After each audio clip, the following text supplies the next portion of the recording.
Hello, everyone, and welcome to our Diversity, Equity, and Inclusion-focused podcast. Today we are catching up with Pam Noble to discuss what she has been hearing in the marketplace so far. Pam, thanks so much for being here today. Thanks so much for having me. So as we've been doing these podcasts, you have covered a lot of topics and have interviewed a lot of executives with various backgrounds. What is your thought process behind all of this? You know, Laura, when we decided to explore the Diversity, Equity, and Inclusion podcast, my main focus has always really been about education. There are a lot of companies that don't have the ability to hire diversity heads. From my vantage point, I wanted to provide a tool where the various chief human resource officers or even smaller company presidents had a platform where they could go and hear about what is trending in this space, especially at this point in time. So if you'll think about it, we really did focus on what is happening in the marketplace.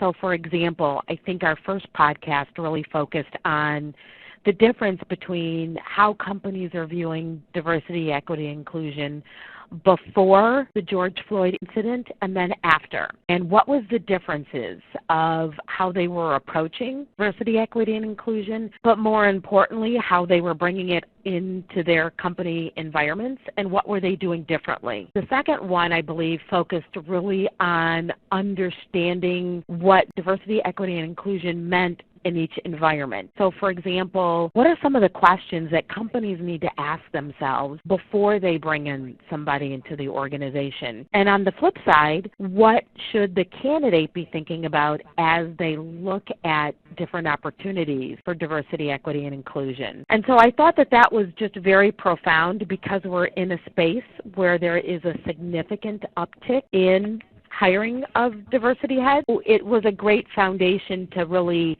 help companies think about that. And then I think the final podcast we did really kind of focused on what does diversity really mean. And I think people look at diversity as race and gender, but it is just so much broader. You know, it includes people with disabilities, but also too, diversity is really about different thoughts and ideas, and it creates innovation as we bring in people from different cultures. So it's really an all-inclusive bucket as we look at diversity. And so, again, it really was how do we begin to educate people on what it really means. I think what you're going to see in some of the podcasts going forward is really that focus on inclusion, because to me that's that question of the chicken before the egg, because you have to create an environment that's inclusive, but you also need to have diversity. I think that's what you're going to start to see in our future podcasts. So with this uptick, companies are looking to add, diversity programs and people to their organizations. What are some of the things that they should be thinking about before doing so? You know what I have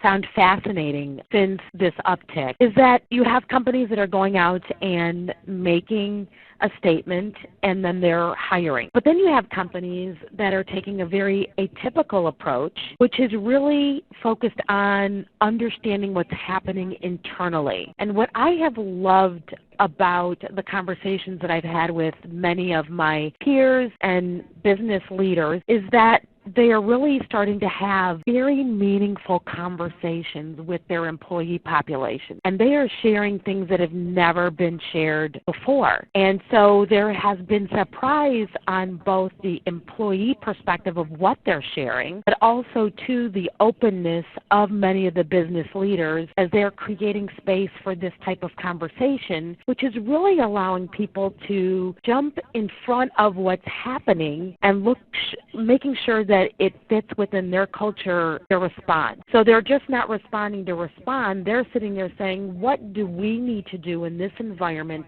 to make sure that our environment is inclusive? And really, at the end of the day, it is about people wanting to belong. And how are we making sure that people are belonging in the organization?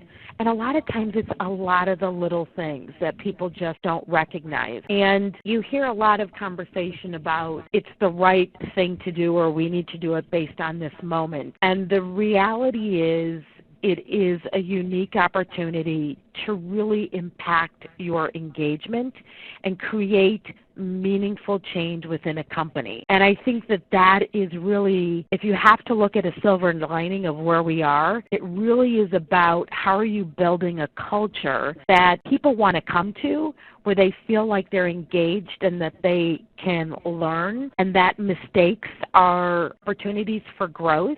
The reality is when you have people from, different races, different backgrounds, different cultures, it really creates a unique opportunity for innovation where everybody feels like they're a part of the growth. So it really is companies are taking a step back and they're looking at what are some of the, from a cultural competency perspective, what are they looking at? How does diversity make them better? And then you throw in, the added piece of COVID and how that is changing the organization. So it's really companies are starting to really look at how do they care for and nurture their employee population. And so you're seeing that reflected back in the marketplace. So now you have diversity leaders who are now getting inundated with calls who are stepping back and saying, do I really want to take a risk to go to a company that this is their first time? So you're really seeing candidates take a step back and really explore to make sure that companies that they're going to are in it for the long haul, that they are looking at how do they tie it to their strategy, how are they looking at changing the culture, how are they looking at bringing people in. And so it is no longer this is a great opportunity for this company.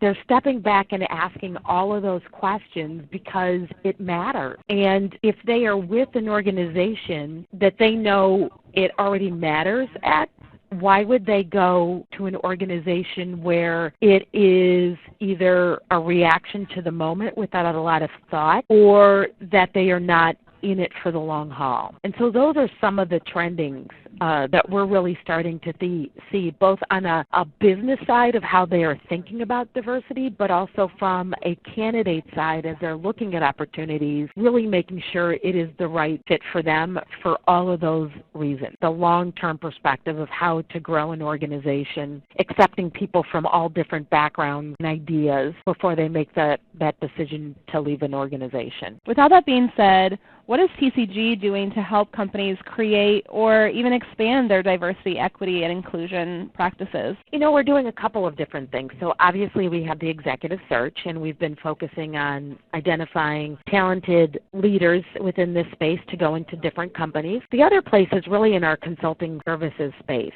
where we have started partnering with companies as they sit back and ask a lot of the questions that I'm speaking of what works, and they're just not looking at it from how do you create an ERC. They are really looking at it from how do we change our culture, because at the end of the day, when you are looking at diversity, equity, and inclusion, there's also engagement. And so if I look at our practice, our practice is diversity, equity, and inclusion and engagement.